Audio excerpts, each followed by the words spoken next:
Good evening, everyone. A joy to be with so many old friends again. And greetings to you in the Pasadena room downstairs. We aren't forgetting you.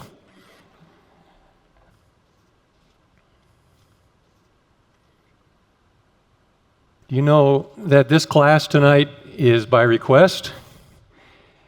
Brother Paramananda told me that many people had asked for, please give us a talk, give us a convocation class on our Guru's interpretation of the Bhagavad Gita. All right, brave souls.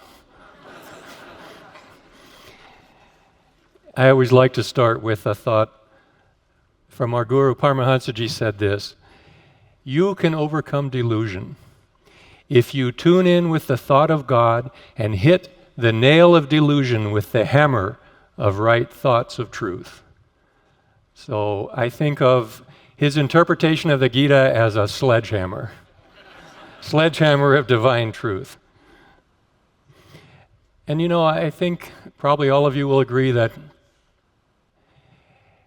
one of the reasons that people have almost an instinctive or intuitive sense that the times we live in right now are so challenging, so confusing in so many ways, that they're wanting to understand more and more about the Gita. And by the Gita, when I say the Gita, I mean our Guru's interpretation, God Talks with Arjuna, because there's a sense that only such a powerhouse of truth like this can help us through these times. And, you know, as the world gets more and more into this turmoil and confusion, and it seems like the pace of life, all of the things that are coming at us, that merely inspiring books that uplift us, that remind us it's just not enough. We need a powerhouse of truth. And let's be honest, the Kurus are very much in command in the world today. Now, when I say Kurus, or you're laughing, that's good. That's one of the weapons. Kurus, of course, in the story of the Bhagavad Gita, it's the war against the Kurus, the wicked clan that usurped the throne from the good clan, the Pandavas. It's the war against the Kurus and the Pandavas. And symbolically speaking, of course, just to set up what we're going to be talking about tonight, our Guru explained that the Kurus represent, or they symbolize, all of the energetic or mental, psychological, spiritual forces of the ego. The ego identified with the physical body, with material consciousness, with the senses. Ignorance and desire and bad habits, all of those sorts of things. And the Pandavas, the good side, that represents the higher consciousness of the soul. In other words, the spiritual qualities, self-control, willingness to meditate, desire to meditate, ability to meditate, calmness, and attunement through intuition. So the Kurus, the wicked ones, the bad ones that we're fighting against, and the Pandavas that we are aligning ourselves with and drawing on in this battle of everyday life. So, as I was saying, when we look at the world around us, we have to be frank. We have to recognize that at the moment, it seems like the Kurus are well ahead of the game, isn't it? And it isn't just those of us in Self-Realization Fellowship. This is a sense that spiritual traditions of all types, of all spectrums, are aware of this. Let me just give you one thought. This was actually from a Christian monk who lived in India for many years. And Father Bede Griffiths, maybe you've heard of him, very wonderful man who did a lot of bridging or interfaith work between the Indian spiritual traditions and the Christian Hindu traditions. And he said, it cannot be too strongly affirmed that these, meaning these Kurus, these forces that we're fighting against, that these are real powers which act on the unconscious. That is, on the lower levels of consciousness, bringing man into subjection to the powers of nature. In other words, to Maya, to delusion. The fact that modern man does not recognize them is only one of many signs that he is under their control. It's a powerful thought, isn't it? Because we have to recognize them in order to overcome them.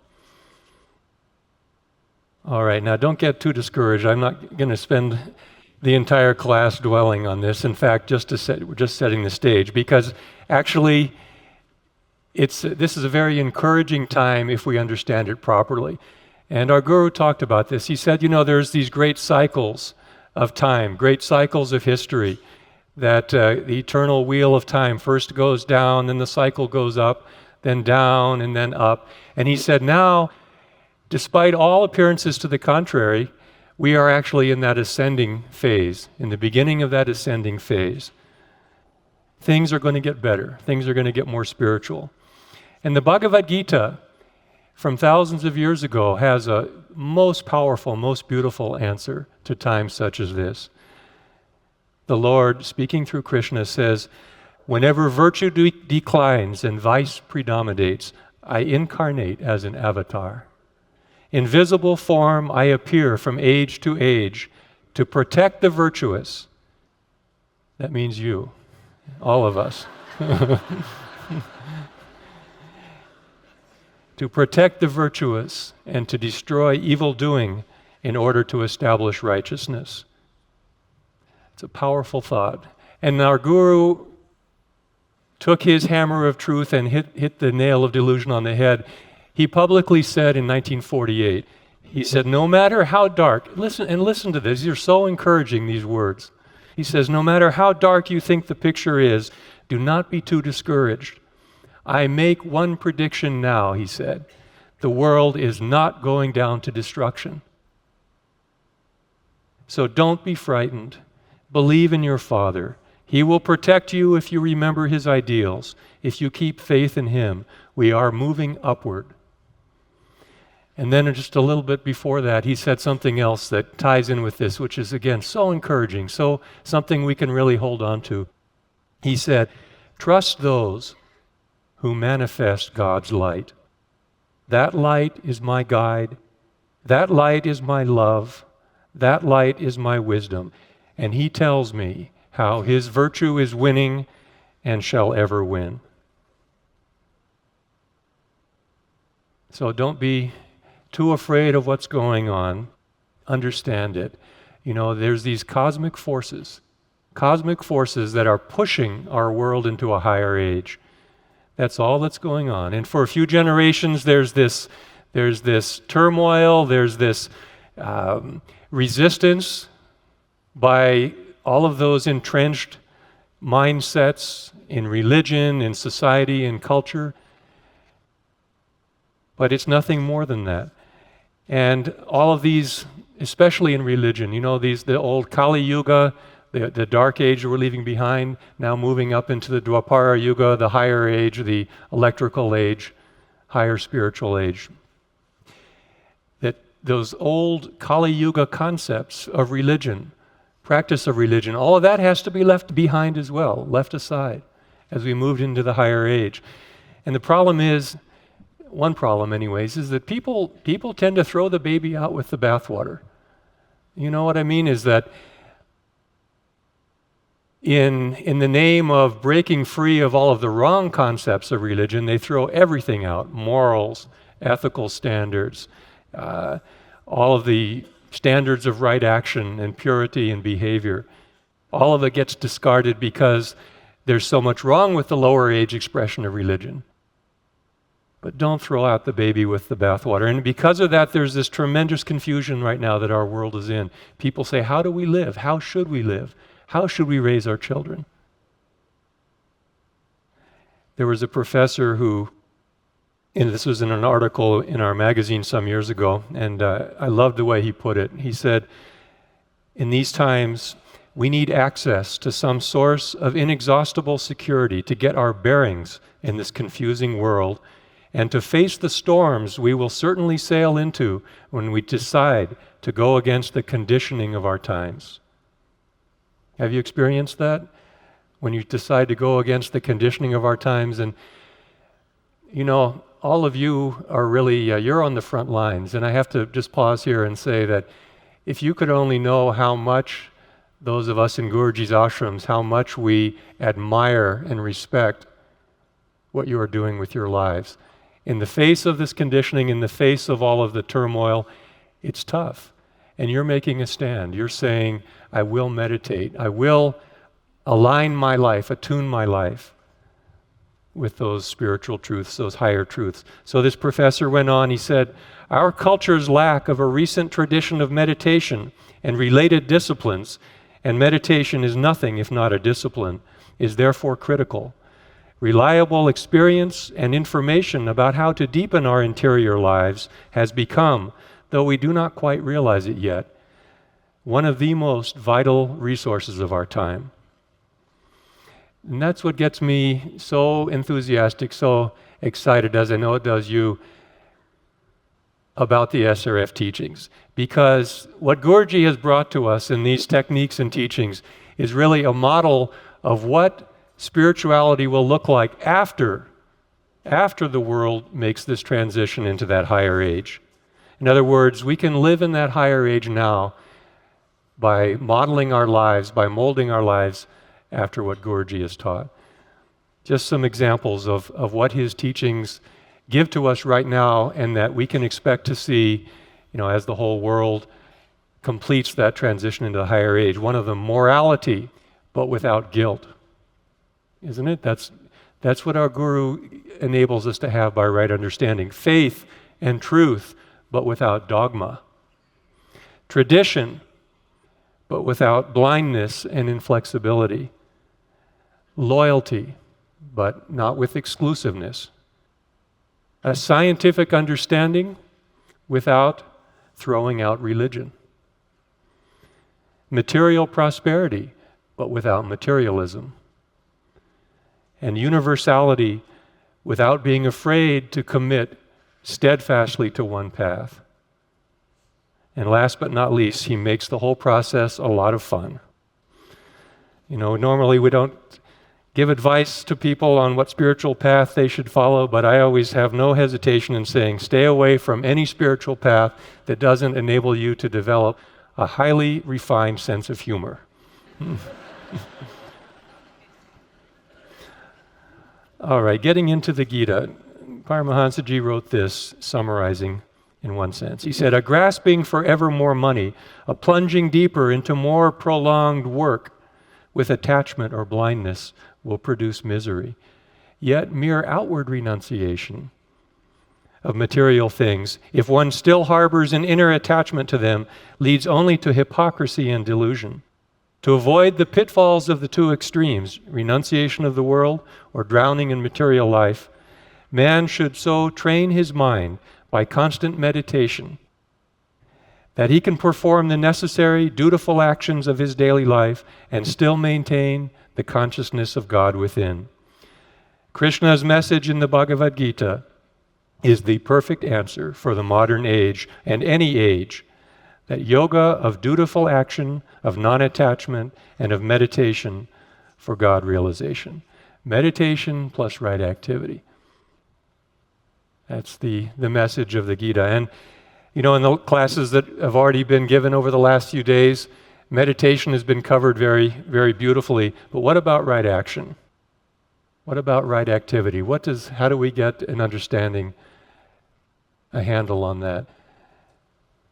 And I have to confess, when I was thinking about this talk, it was in 1995, 1996, that those 2 volumes of our Guru's Gita interpretation were published, 1,200 plus pages. And maybe we got a sense, or some people expressed, 1,200 pages, how do you begin to internalize that? So just 1 year ago, 2007, we tried putting it down into a little book, Yoga of the Bhagavad Gita. You've probably seen that. Only 200 pages. Okay, getting better. But then came this convocation, and everybody wants it covered in 59 minutes or less. That's all right. We're game. And what we'll do is we'll condense that Bhagavad Gita down into the actually smallest package you can possibly have. You know what that is? The now. Right now. Because, it's not how much we know that's so important, but how much we know right now. Or as Guruji put it in his inimitable way, to do the things we ought to do when we ought to do them. So often we make a mistake, big mistake, or somebody comes up to us, or we say to ourselves, "How could you do that? What were you thinking?" And you say, "Oh, yeah, I forgot," or I don't know. I wasn't thinking of that.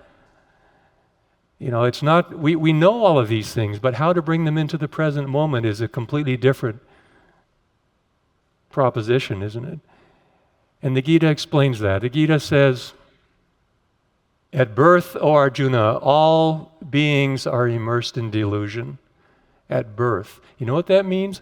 At birth means that very first breath that the baby takes. Very first breath, because this is where Guruji gives us this such beautiful and precise scientific understanding, that the breath is the key to the spiritual life, is the key to mastering states of consciousness. And from the very first breath, that consciousness is going outward from that innermost cerebrospinal axis, what yoga calls the sushumna. We'll get into that more a little bit later. And into the flowing outward, and activating the senses, activating the outer faculties, the outer instruments of consciousness that completely hypnotize us into thinking that all of this is real. So why can't we remember in the now? What's the right thing to do? Why you walk into any bookstore and there's shelf upon shelf of books that will tell you things like the 7 laws of not doing the 10 things that you shouldn't do to completely mess up your life and these are good. These are obviously speaking to a need. But what we're talking about tonight is not about a book. It's not about a book, because Bhagavad Gita, masterful guide to everyday spiritual living, in order to really understand that, think about what does that mean? Bhagavad Gita. And Guruji again puts it so concisely. This is on the very first page of the introduction, very first page, very first paragraph. He says, Bhagavad Gita means the song of the spirit, the divine communion of truth realization between man and his creator, the teachings of spirit through the soul that should be sung unceasingly. And then he goes on and says, victory is assured to the devotee who, through undiscourageable practice of the divine science of yoga meditation, learns like Arjuna to hearken to the inner wisdom song of spirit. That's the whole secret of right action. Let me just tell you a story. This made such an impression on me. It was told to us by Mira Mata, who was, some of you may remember her, long-time, very loyal, very close disciple of our Guru, who was in charge of the Hollywood Ashram Center for many years. And in the early days of the Hollywood Temple, before there was the whole ashram, before there was the India Hall there used to just be the temple, and then they sold the books there in the back of the temple. And one day, Guruji called Mira Mata, and he said to her, I'd like you to find someplace else to sell the books. I don't want them there in the back of the temple anymore. And she said, okay, fine, master. What would you like me to do? And he said, that's your problem. And she didn't know what to do. And she thought about it, and he wasn't giving her any more information about it. So she said, all right, I have to get to the bottom of this. So she said, one day I just sat down, I began to meditate deeper and deeper, and just praying to the Guru inside, saying, Master, I'll do anything you want, but you have to show me what you want. I'll do anything that you have in mind, but you have to show me what it is. And as she went on like this, deeper and deeper, refusing to give up, she said just this little glimmer of a mental image came before her inner gaze of this little 8-sided structure. And she drew a little diagram of it and took it to Master and said, well, how would this be if we made a little book room out there in the courtyard outside of the temple, and we can have all the books on display. People can go in there after they come out of the services. And Master looked at her and said, that is exactly what I had in mind. And Miramai, if you knew her, she was very spirited, shall we say. And so she said, well, Master, why didn't you tell me? And he looked at her and said, I was telling you all the time. And she said, in telling this to all of us, she said, after she learned that lesson, she said, over the years, I got far more guidance from the Guru inwardly in meditation than I ever had in all my years of working with him outwardly.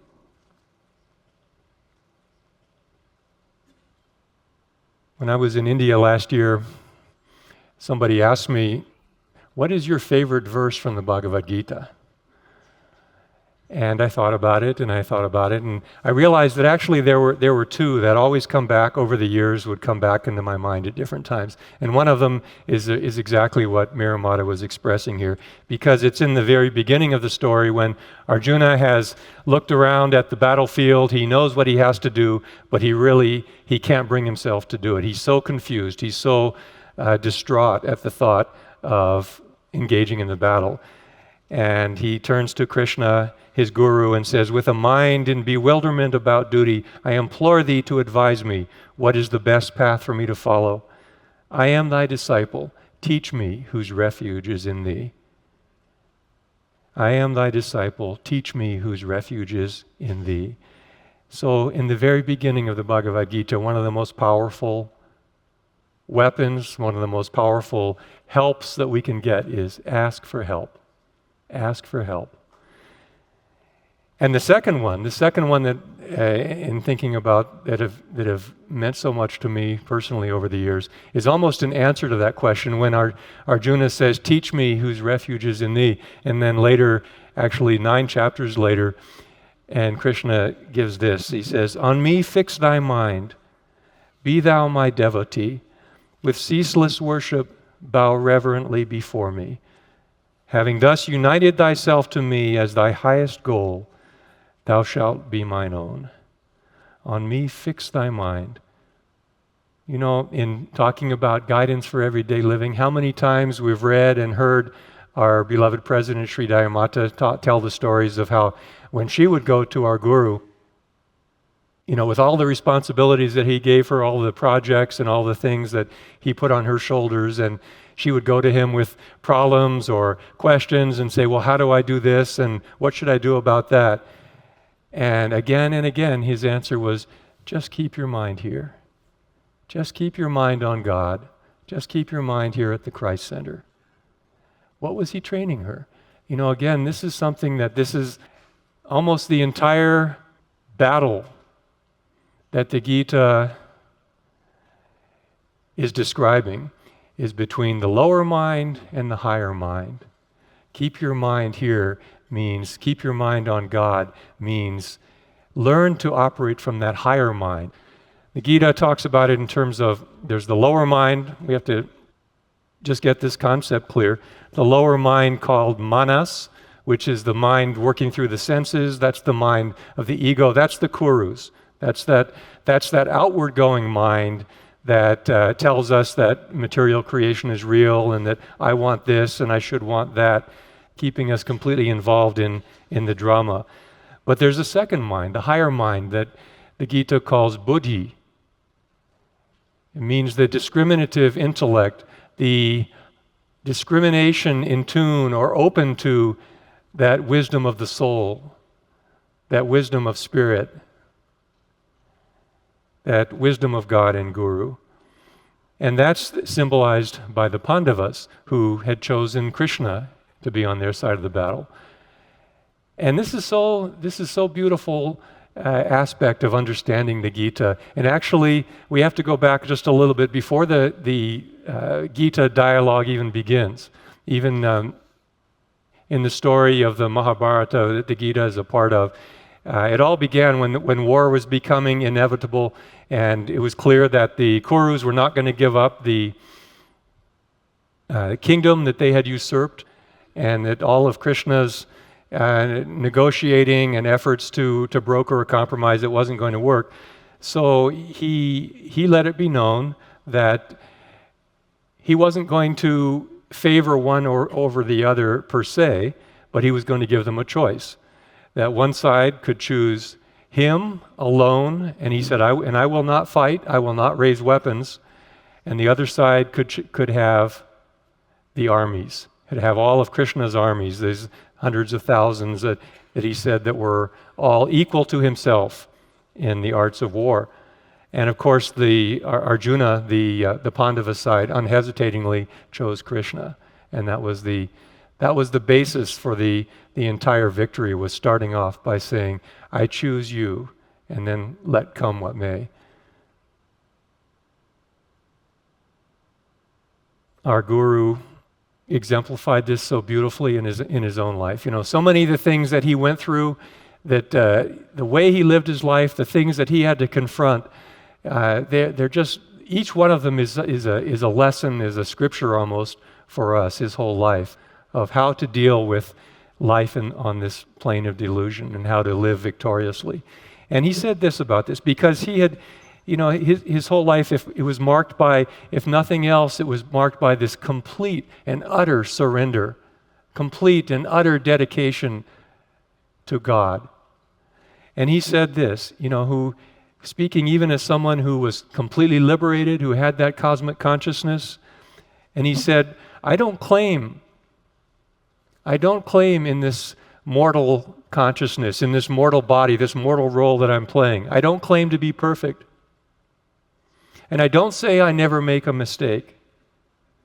But I do say I have given my life, everything, to God. And because he had that attunement, then he could say, even if I make a mistake, God always comes to my aid and makes it right.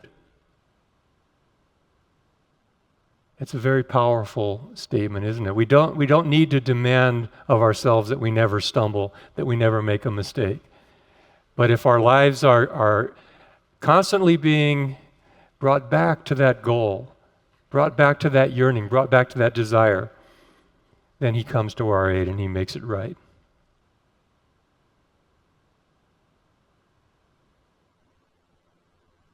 Now, the Gita, as we know, is a story that takes place on the battlefield. And here Arjuna has asked Krishna to drive his chariot in front of the two sides, in front of the two armies, so he can see what it is that he's going to have to contend with. And Guruji says that throughout the Gita, and this is what he brings out in those 1,200 pages, throughout the Gita, that dialogue on the surface between Krishna and Arjuna, but deeper between the soul, between spirit and our own consciousness and the devotee's consciousness. That dialogue is telling us, here's what you do to win the war. Here's what you do to win that war, to live in a victorious way. And I want to just dwell on briefly two of the skills, as Guruji put them. This is what enables us to learn what he said was the art of victorious psychological warfare. And the first one is introspection, self-analysis. As we find that in the very beginning, the very first verse of the Gita, where it starts off, it says, gathered together on the battlefield of Kurukshetra, the evil forces of the Kurus, the good forces of the Pandavas facing each other. What did they do this day? Who won the battle this day? And Guruji just beautifully, he went on in a most comprehensive explanation of that science of introspection. In fact, introspection, we've talked about this in many of our different talks and classes this year and in past years. Introspection is a miracle tool for changing ourselves. Introspection, in other words, to every day, at the end of the day, just to sit quietly, to review the events of the day, how we reacted, how we responded, how we could have done better, what we learned from the different reactions and things we went through. It's a miracle tool. But the thing is, why does it work for some people and then other people really have a hard time with it? Have you ever thought about that? Have you found yourself unable to really embrace this as a tool of victorious psychological warfare? I think It really is a very simple thing, is that it comes down to the attitude with which we introspect. On the one hand, there's some of us who use it as a means of picking ourselves apart, of discovering every little flaw and saying, oh, how terrible I am, how could I have been so stupid, and so on and so forth. That completely misses the point of introspection. And it's no wonder if that's the attitude that we're taking into introspection, it's no wonder that it's something that we put off on the shelf and don't take advantage of. The other side are those that look at their actions, look at their attitudes, look at their habits, the course of their lives, from the point of view of the divine potential that's within all of us, and say, what can I do to bring this out? What can I do to remove the obstacles so that I can live in that great joy, that great love, that great wisdom, that great sense of security and peace? To remove those obstacles. It completely changes how we introspect. So I would make one suggestion to master this or to use this art of introspection. First of all, it doesn't have to be complicated. All it is really is to have on a piece of paper something that's very personal to you, that you can make, write down the things that you're trying to accomplish spiritually and psychologically in your life, even materially, your goals, the qualities you're trying to cultivate, the things that you're really making an effort to build into your daily life, meditation and all the other different serviceful attitude, kindness, right attitude toward other people, all of these things. Whatever it is, for each of us, it's going to be different. We just make a list and we just review it once a day. That's all. It's not esoteric. It's not complicated. There's other things that you can do with it. You can then go and study what Master said about these different things. You can work with an affirmation perhaps. But even if you do nothing else, even if all you do is just look over the list once a day, just to remember, you are fighting delusion and you're improving and you're changing yourself. Someone once said, it's not the things that the saints do that is so extraordinary, it's that they do it all the time. We don't need a course necessarily in what we should do. We all know that. We all have a sense of what the way we want to live our life. It's just a matter of remembering. So introspection, daily self-analysis, just a few minutes after meditation in the evening to go over the list. And then we come to the second skill of victorious psychological warfare. And it's this: inner renunciation. Inner renunciation. It's one of the greatest weapons that we can have against delusion. This is also on the very first page of the Gita commentary. And I want to just read our Guru's words on this. Let me give you this quote, because I'm going to read it slowly because there's so much that's packed into this. Just try to listen, and then we're going to talk a little bit about how to apply this skill of inner renunciation. So Master said, the main theme throughout the Gita is that one should be an adherent of sannyas. Sannyas is a Sanskrit term. It means renunciation. One should be an adherent of sannyas, a renouncer of egoity, of the ego, that's ingrained in us through ignorance, within the physical self. By renunciation of all desires springing from the ego and its environment, which cause separateness between ego and spirit, and by reunion with the cosmic beloved through ecstatic yoga meditation, man detaches himself from and ultimately dissolves the compellent forces of nature that perpetuate the delusion of separation between self and spirit. That's a lot packed into a few sentences, isn't it? But just get the gist, get the spirit of what he's talking about. By renouncing ego, we renounce, what are we really renouncing? We're renouncing that delusion of being separate from God. That we are this small, frail, mortal being with a bundle of likes and dislikes and wants and desires and habits and so on, rather than that pure, ever joyous, immortal soul. Rajarsi Janakananda, great disciple of Guruji, expressed it this way. He said, when the ego steps out, God steps in. When the ego steps in, God steps out. It's very simple. The problem is that these kurus, these forces, these psychological forces of the ego, of the senses, they have us hypnotized. They have us completely wrong attitude about desires. That delusion makes us think that when confronted with a desire, something that appears very attractive, something that is calling for us to indulge in, a delusion makes us think there's only two possible courses, either expression or suppression. But the Gita teaches, and Guruji shows us how to accomplish this, there's always a third option, and that is what he calls transmutation. Doesn't have to be, if it's a wrong desire, if that buddhi, discrimination, intelligence, that little voice of conscience within us is saying, better not go there. We don't have to think that the only option is we either express it or we become psychologically repressed or suppressed, or leading to all these different kinds of neuroses and difficulties and psychological illnesses. We can learn to transmute.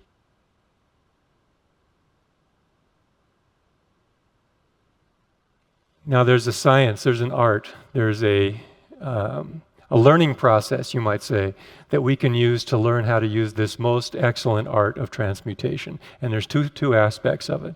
First thing is we have to remind ourselves what it is that we really, really want. And by that I mean not the lower self, not the ego, not the lower mind, but that higher mind. What the higher mind really wants is one thing, isn't it? It's God. It's that joy, that unlimited communion, moment by moment, awareness of the great consciousness, the great joy, the great love of God. And our Guru gave a very, very powerful reminder about this. This is one passage that I find myself coming back to again and again over the years in terms of reminding ourselves what we really want. This was what he said to the monks, almost the very last thing, one day before his passing, March 6, 1952. Almost like in the Gita, you get to the end of the dialogue between Krishna and Arjuna, and Krishna says, "Take my last word, my utmost meaning have." Well, this is what our Guru, you can almost sense he was saying, take this, my last word, the most important thing. And he said, the most important factor is to have that desire for God. Desire for God. He said, no one can give you that desire. You have to cultivate that yourself. The Lord himself cannot give it to you. Learn to want him. Don't intellectualize and rationalize, and never doubt that God will come to you. Love him. Cry for him. What does anything matter so long as you find him? Throw yourself into God and be filled with his love and joy. And then he said, if you could feel even a little bit of the bliss that I know, you would understand the magnitude of what you are missing. Remind ourselves of what we want. I took that last sentence, and I had it for years. I had that as a card. I had it right in my room where I would see it all the time, every day. If you could feel even a little bit of the bliss that I know, you would understand the magnitude of what you are missing. We have to remind ourselves. We have to keep ourselves in that consciousness of what do I really want. That's the first aspect of mastering this science of transmutation. And the second part is related to it. It's to use the wisdom of the higher mind, the discriminative mind of buddhi. Use it to reason with ourselves. Think of it like this. Why do we have a desire for something even though we know it's going to be harmful for us? Ask ourselves that. Why? What's behind this desire? And if we really think about it calmly and go deeply, we'll see it isn't so much that that particular object or that particular thing that we're yearning for that is really going to do it for us. We have that desire because there's some emptiness, there's some hole within us, some void within us. That's what we have to take a look at and honestly introspect and say, what's behind this desire? What am I missing? And then to remind ourselves that all of that inner emptiness, no matter what it is, comes from one thing. Because we don't have God's love, God's joy within us. It completely turns around the focus of our efforts. If we can just spend a little time just to stop, to step back and go through that discriminative reasoning process. Problem is that the lower mind, that manas, is very, very, very skillful, and it always makes everything appear so reasonable. You know, it seems like, yes, I'm being rational, I'm being logical, I'm being very reasonable. Somebody told me this story of how they determine who needs to be admitted to a mental hospital. And a man went into to the hospital and was interviewing the director and said, well, how do you know when somebody really needs to be committed? And he said, it's very simple. We have this test. See this, we have this bathtub here. We fill it up with water, and then we have, sitting on the edge, we have on the one side a teaspoon and a teacup, and then we have a big bucket. And the person has to empty the water out of the bathtub. And the man said, oh, I see. You mean a normal person, of course, you'd use the bucket. And he said, no, actually, the normal person would just pull the plug out and let the water drain out. Would you like your bed by the window or by the wall?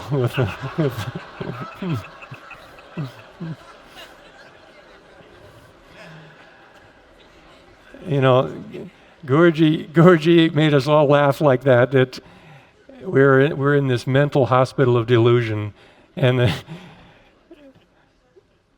fortunately we have these yoga techniques to get us out. But this idea of transmutation, it's learning to reduce every desire, every habit that we have. When we sit to introspect every day, and that's one of the things we can ask ourselves: what are the strongest desires that are motivating my actions? And to reduce every desire to its roots, a desire for God. You know, in metaphysical meditations, our Guru gave this one affirmation, one prayer, which really exemplifies this. He said, all desire for love, I will purify and satisfy in sacred divine love for thee. You see, this is the principle. This is transmutation. This is it's not denying or pretending like we don't have a desire, but it's acknowledging that the real fulfillment, the real satisfying of that desire is not going to be through all of the material means that manas, the kurus, the lower mind is trying to tell us that it is. It's through experiencing that higher reality of God's consciousness. And this is something we can apply.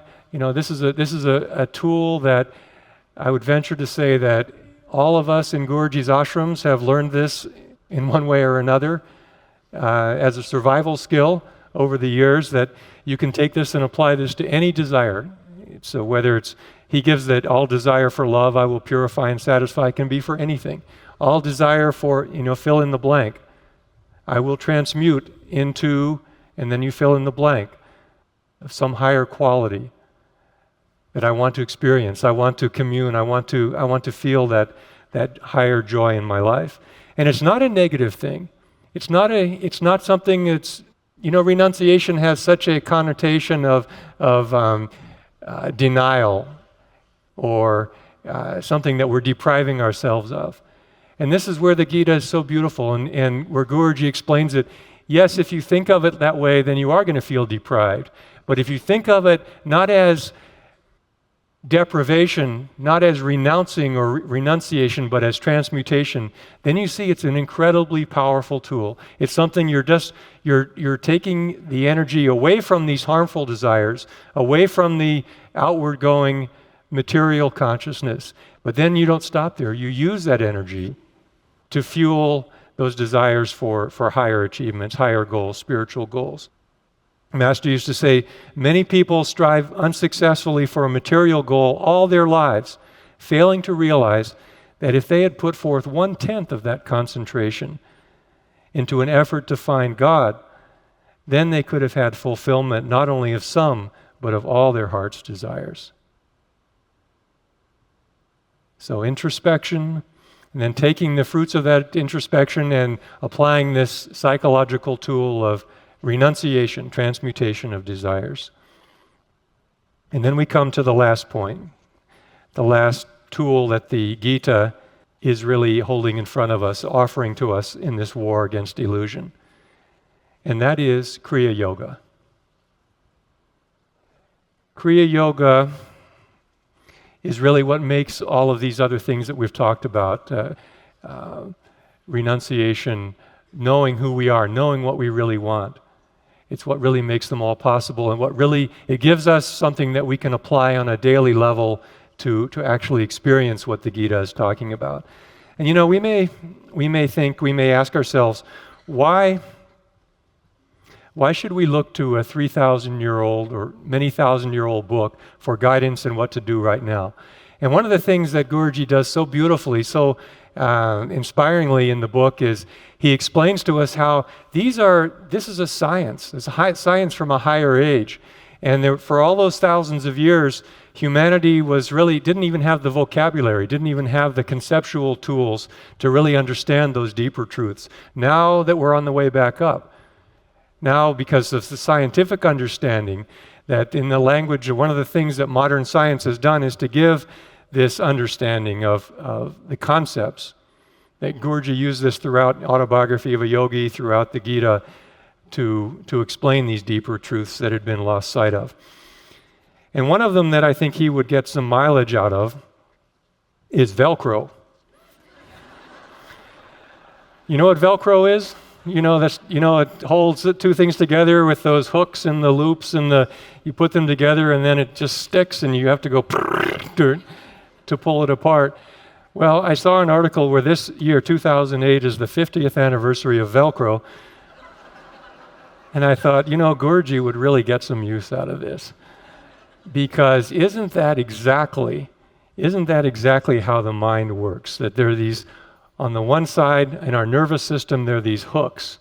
And then on the other side of those whirly objects, there are those little fine loops. And you put them together and it just latches us onto the world.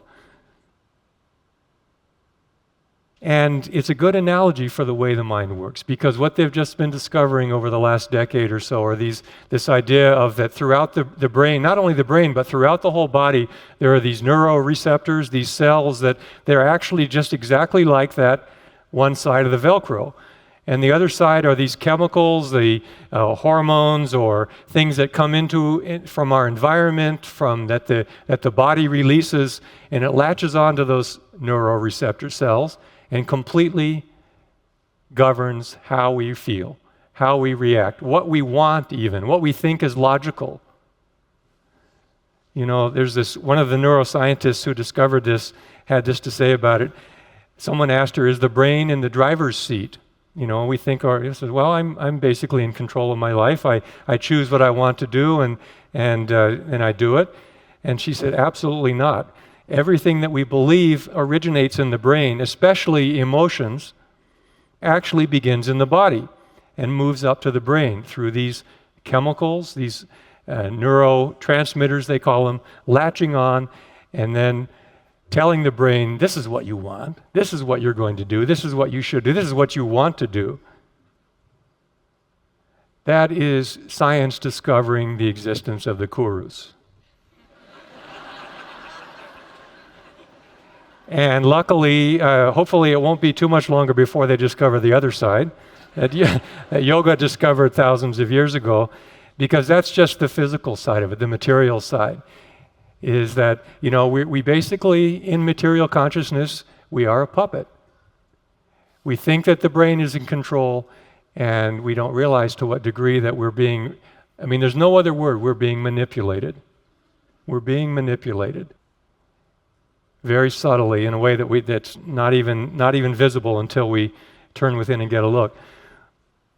But yoga explains that there's more to the picture, fortunately. That, those physical neuroreceptor cells, the physical expression of the brain, this is only an externalization of those patterns of subtle prana, patterns of subtle energy. And that when that energy is flowing outward, then those cells are receptive. They're there saying, all right, world, come to me, tell me, give me what I want. Yoga tells us how, if you work not on the physical level, but if we work on that level of those underlying flow of energy that's externalizing in those cells and turn it back in, then we begin to develop mastery. Then we begin to develop self-control. Then we begin to develop spiritually. That's the whole analogy of this spiritual battle of the Gita, is between the forces going outward to the world and those that are trying to gain control and pull it back inward. Remember earlier in the talk we were discussing about at birth, O Arjuna, all beings are immersed in delusion with that first breath, with that going outward from the inner centers of consciousness, that life energy by the breath is made to flow in those outer channels. And Kriya Yoga, of course, is reversing that process. Kriya Yoga, by using the mind, using the breath, using the concentration and life force, creating that magnet in the innermost part of the spine, where that energy then gradually retires away from outer consciousness, away from all of those forces, the domain, you might say, of the kurus, of material consciousness, of ego. As the Gita says, when the yogi, like a tortoise withdrawing its limbs, can fully retire his senses from the objects of perception, his wisdom manifests steadiness. That's Kriya Yoga. Guruji said, get in the spine, then I can help you. Get in the spine, then I can help you. That's what Kriya Yoga gives to us. It's a science, it's universal. In the Old Testament, we find an exact parallel to this in the book of Ezekiel, where there's this description where God is saying to man, thou hast been in Eden, the garden of God. Eden meaning, of course, that inner paradise of divine perception. Thou wast upon the holy mountain of God. In other words, the pinnacle of divine consciousness in the brain, in the spiritual center in the brain. Thou hast walked up and down in the midst of the stones of fire, those spinal centers, spinal chakras. Thou wast perfect in all thy ways from the day that thou wert created, till iniquity was found in thee. By the multitude of thy merchandise, in other words, that commerce of the senses with the material world, they have filled thee, the midst of thee, with violence. Therefore I will cast thee out as profane from the mountain of God, and I will destroy thee from the midst of the stones of fire. This is a very, as the Old Testament has, it really puts it in black and white terms, but this is exactly what talking about the science of Kriya Yoga, that we can get back to that pinnacle of divine consciousness, to the mountain of God, where we walk up and down in the midst of the stones of fire, those cerebrospinal centers. And this is Guruji says, this is the whole key to winning that battle that the Gita talks about, because he says every time you practice Kriya, every time you are able to take the concentration, take the consciousness, take the life force out of those, or withdraw it from those outward channels and into that inner spinal passageway through Kriya. In each one of those, there are these divine powers, the representation. You know how the Kurus were representing that outward going forces of the senses and the ego. And that inside the spine, there we find the Pandavas, the divine consciousness, the forces that are going to help us win the battle of life, the battle of spiritual life.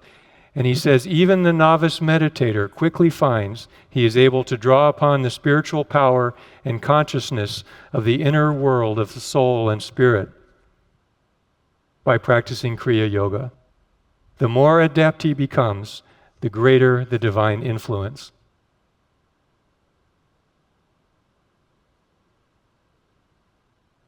Kriya Yoga is really what sets our Guru's Gita interpretation apart from all other ones. He transforms it really from being just a book to having that inner conversation, to having that inner listening, that inner awareness, that inner attunement with that moment by moment attunement of the wisdom song, the wisdom guidance of Spirit within us.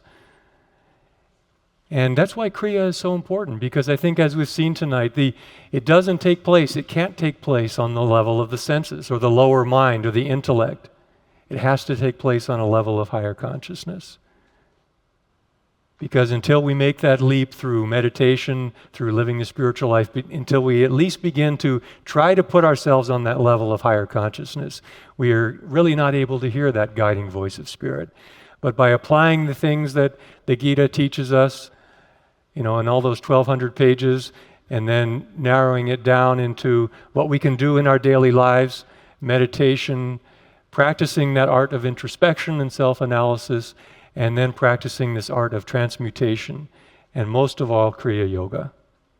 That's what is going to give us this divine victory.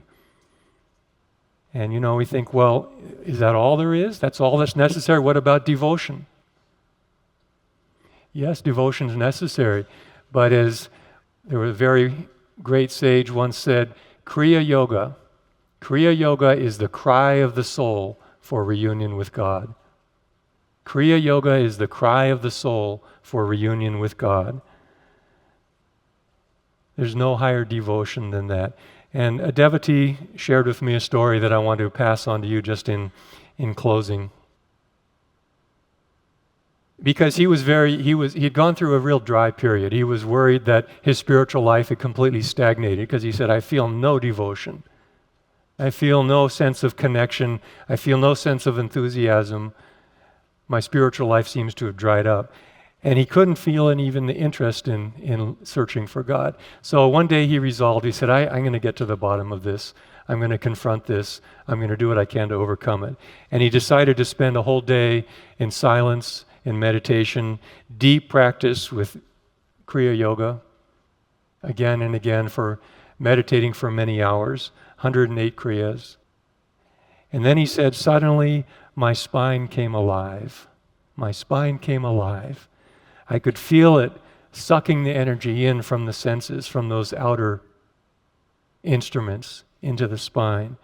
And with each Kriya, he said, I felt such joy in the spine, the greatest joy I had ever felt. It was supremely enjoyable.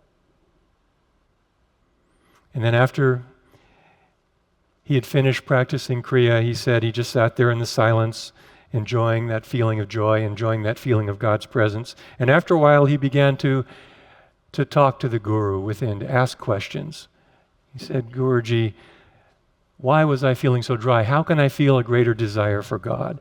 And right away, he said the answer came. He said, just as if there was a voice communicating in his soul, in his heart. He said, you remember that joy that you felt during the practice of Kriya? Do you think that joy is a result of just doing a breathing exercise? No. That was a first glimpse of what I am. That is a first glimpse of what it feels like to draw close to me, to be in my presence. And instantly he saw how desirable, how supremely desirable it is to have that relationship, to have that connection, that nearness with God and Guru.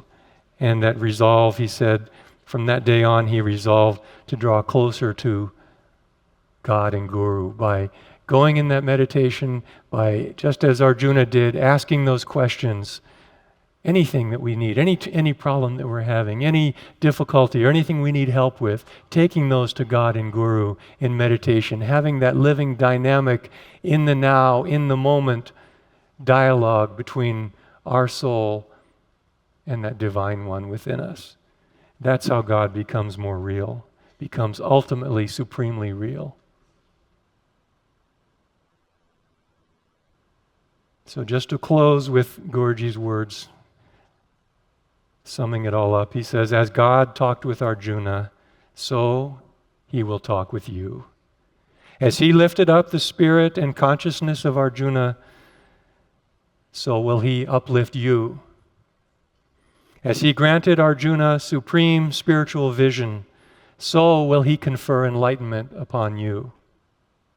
O divine soul, like Arjuna, forsake this small weak-heartedness of mortal consciousness. Arise. Before you is the royal path. Jai Guru. And don't forget to read the book. God bless you.